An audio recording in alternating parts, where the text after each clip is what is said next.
Экинчи бассейн.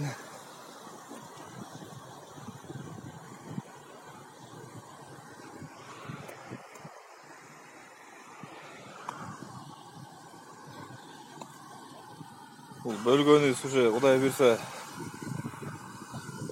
чоңоюп атат жакшы эле. Ошо баягы биринчи бассейндегидей эле уже суу карайып атат ужачы. Бул биринчи бассейн. Мынакей.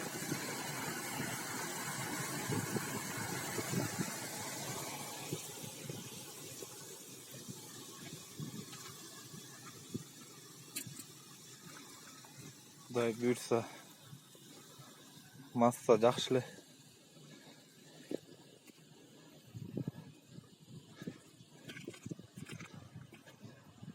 Мынакей суунун кириши.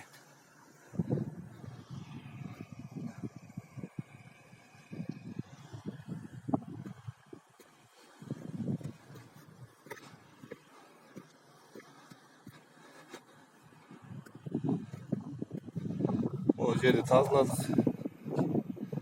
Берген навес кылабыз. 1-2 күндө бүтөт Кудай буйрса. Мынакей 2 мешок жем 8 килограмм менен турат.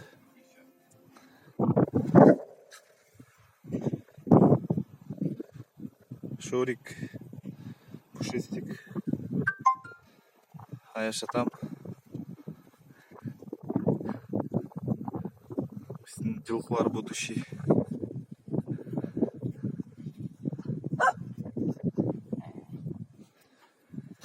Ошондой жакшы эле.